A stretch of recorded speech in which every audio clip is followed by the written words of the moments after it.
नमस्कार, मी आहे प्रशांत कोरटकर. खेळासाठी सारं काही या स्पेशल शो मध्ये आपलं स्वागत आहे. मी सध्या उभा आहे वाशिम मध्ये. एरवी चर्चेत नसलेलं हे गाव अचानकपणे प्रकाश झोतात आला आहे. कारण आहे कराटेपटू जयश्री ठोके. हिने आपल्या जिद्द आणि मेहनतीच्या जोरावर आंतरराष्ट्रीय स्तरावर मजल मारली आहे. तिच्या संघर्षाची कहाणी पाहूया.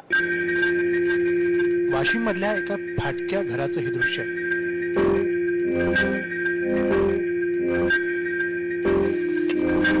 इथे एका मुलीची धडपड चालली आहे, ती स्वतःचं आणि घरच्यांचं पोट भरण्यासाठी. यासाठी ती स्वतःच्या घराबरोबरच दुसऱ्यांच्याही घरी भांडी घासते.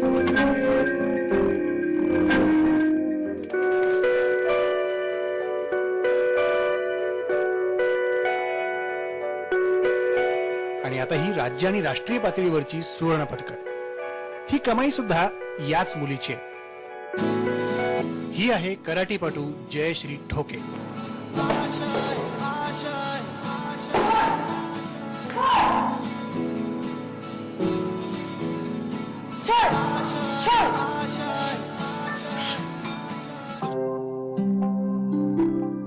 जयश्रीचा दिवस सुरू होतो सकाळी 6 वाजता. सर्वसाधारण मुलीप्रमाणे जयश्री ही सकाळी उठल्यावर घरच्या कामात जुंपली जाते.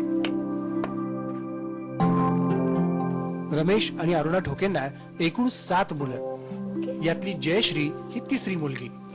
वडिलांची नोकरी बेताचीच, दररोज पोटभर जेवण मिळेलच याची शाश्वती नाही. मग कुटुंबाचा गाडा रेटण्यासाठी वडिलांना हातभार लावण्याची जबाबदारी मोठ्या मुलींवरच. यात जयश्रीचाही समावेश. 2 पैसे कमवण्यासाठी जयश्री दुसऱ्यांच्या घरी धुनी भांडी करते. जी घरची परिस्थिती फार हलाखीची आहे. आम्ही 6 बहिणी 2 भाऊ आहोत. 6 बहिणी 4 बहिणीचे लग्न झाले. 2 बहिणी माझ्या शिकत आहेत. माझा एक लहान भाऊ तोही दुसऱ्याच्या इथे मजुरी काम करते. मोठा भाऊ बाहेर गावी म्हणजे कामासाठीच गेलेला आहे. माझी आई मजूर आहे. माझी आई दुसऱ्याच्या इथे कामं करते. माझे वडील मजूर आहे. आणि तेच नव्हे तर मी स्वतःही दुसऱ्याच्या इथे कामं केले, भरपूर वेळा कामं केले आणि नेहमी करते. कारण की त्याच्याशिवाय होतच नाही. स्वतःच म्हणजे घर जगवायचं, शिक्षणाच्या अडचणी, पैसा लागतो, त्यामुळे मी पण दुसऱ्याच्या इथे कामं करते. आईच्या अंगामध्ये पहिले रक्त नाही. आईला नेहमी रक्त द्यावं लागते, दवाखान्यात लागते. वडिलालाही माझे 2 अटॅक येऊन गेले टेन्शननी. घरामध्ये आता 2 टाइम जेवायची, 2 टाइम जर जेवल्याशिवाय तर काय 2 टाइम जेवायला हे लागतेच. त्यासाठी आम्ही स्वतः काम करतो. माझ्या बहिणीने काम केले, मी काम करते. काम करून आम्ही सर्व शिक्षण करतो. स्वतःच्या पायावर आज ज्या आईच्या आशीर्वादाने, त्यांच्या मेहनतीने आणि स्वतःही दुसऱ्याच्या ते काम करून आज स्वतःचा उदरनिर्वाह करतो. तिने फार लहानपणापासून वयाच्या 10 वर्षापासून तिला खेळायची आवड आहे प्रत्येक गोष्टीची. आणि ती मेहनतीपणे लोकांचे घरकाम पण करते. स्वतःच्या पायावर स्वतः ती जगण्याची तिला हे आहे, एक प्रकारची ताकद आहे. ती दुसऱ्याच्या ह्याच्यावर अवलंबून नाही राहत. स्वतः ती इकडून तिकडून काम करून तिच्या शाळेची फी वगैरे तिने आम्ही पण तिला आमच्याच्याने जेवढी मदत झाली ती आम्ही तिला केली. मिस्टर इथं कामं करताना, घरी नसताना, गावात कामं नाही लागलेत, बाहेर गावी जात होते, 2 पैसे ते आणत होते किंवा 10 पैसे 1 रुपया त्यांचा, 50 पैसे माझे, असं करून आम्ही घरगुडी चालवली. पूर्ण घरात सर्व शांतता ठेवली. याच्याप्रमाणे आम्ही दोघांनी आतापर्यंत एवढ्या मुलाबाळांची व्यवस्था केली. तर याच्या पुढे आम्ही फार दोघं दुखी आहोत. आता सध्या मी बिमार आहे. याच्यासाठी माझी जयश्री बाहेरगावी चालली. तिला मी 1 रुपया देऊ शकत नाही. आता तिची काळजी तुम्ही देखभाल करायची. सर्व तिचे आई वडील मिळून तुम्ही सर्व लोक तिला मदत करा आणि तिला मार्गदर्शन करू द्या.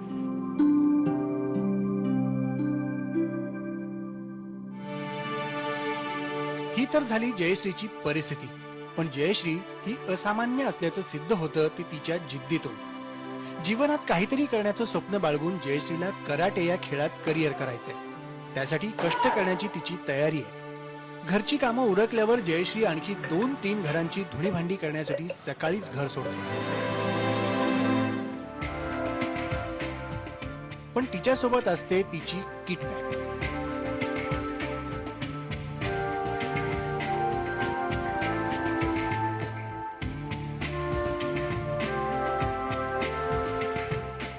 जयश्रीच्या या मेहनतीला घर मालकांचीही सहानुभूती आहे. यश तिने भविष्यामध्ये सुद्धा मिळत राहावं यासाठी आपणा सर्वांचं पाठबळ, आर्थिक पाठबळाची तिला आवश्यकता आहे आणि हे आर्थिक पाठबळ आपण सगळ्यांनी मिळून इथले जे ज्येष्ठ पदाधिकारी आहेत, पूर्ण पक्षाचे जे आहेत लोक, त्या सगळ्यांच्या आर्थिक मदतीतून तिला मदतीचा हात मिळावा आणि असंच उज्ज्वल यश तिनं संपादन करावं अशी शुभेच्छा या ठिकाणी मी व्यक्त करते. पण या कष्टाचं तिला फारसं ओझं वाटत नाही, कारण यानंतरच सुरू होतो तिचा खरा प्रवास. यही रस्ता है. वाशिम जिल्हा जैन शरीयू कराटे असोसिएशनच्या सराव शिबिरात जयश्री सारखीच अनेक मुलं मुली कराटेचं प्रशिक्षण घेतात.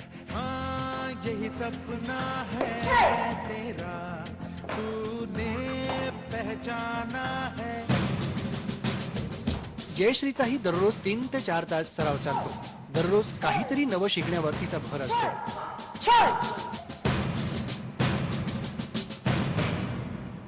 जयश्रीची मेहनत आणि काही करून दाखवण्याची जिद्द कोच रणजित यांनी हेरली. तिच्यावर प्रचंड मेहनत केली आणि जयश्रीनेही आपल्या गुरुचा विश्वास सार्थ ठरवला आणि इथूनच घडली राष्ट्रीय स्तरावरची कराटेपटू जयश्री ठोके. ती माझ्याकडे एका सरांनी मला सोपवलेली आहे, कारण ती यापूर्वी कुस्ती खेळत होती, तर ती त्यामध्ये खूपच मस्ती करत होती आणि मुलांना मारणं, मुलींची नेहमी भांडणं करणं, या सर्व कारणामुळे तिला नाही का त्यातून काढून टाकलं होतं. पण तिच्यातला जो टॅलेंट होता, म्हणजे तिच्यात जी स्टेज डेअरिंग जे होतं, स्टेजवर जाऊन जी फाईट खेळण्याची जी डेअरिंग होतं, ते माझं तिचं लक्षात आलं. त्याच्यामुळे मी तिला माझ्याकडे ओढून घेतलं आणि ती आज या स्तरावर आलेली आहे. कुठल्या दगडाला जरी आकार द्यायचा असेल तर दगडामध्ये ती एक क्षमता असली पाहिजे की त्याला तो सुंदर आकार आला पाहिजे. त्यामुळे ती स्वतःही या सर्व गोष्टीसाठी समर्थ आहे आणि माझं तसं सहकार्य आहेच तिला. आमच्या व्यतिरिक्त बाकी इतर जे लोक सांगतात त्यावरही ती चांगली लक्ष ठेवते, त्यामुळे ती आज सर्व पुढे आहे. मला 7-8 वर्ष उरले सरांकडे येऊन.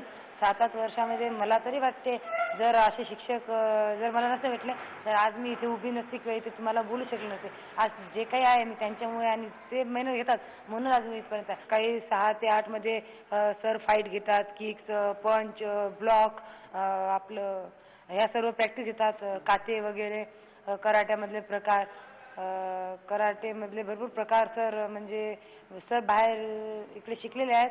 तसं त्यातले भरपूर अशा स्टेप आहेत, टेक्निकल आहे, जे की सर नेहमी आमच्याकडून वधावून घेतात. आम्हाला आनंद होते फार. त्याचा सिलेक्शन झाला, सुजिताईचा, दोघीताईचं सिलेक्शन झाला, म्हणून आता ते पुढच्या महिन्यात मी साऊथ आफ्रिकेला जाणार आहे. त्यासाठी अतिशय चांगलं होतं.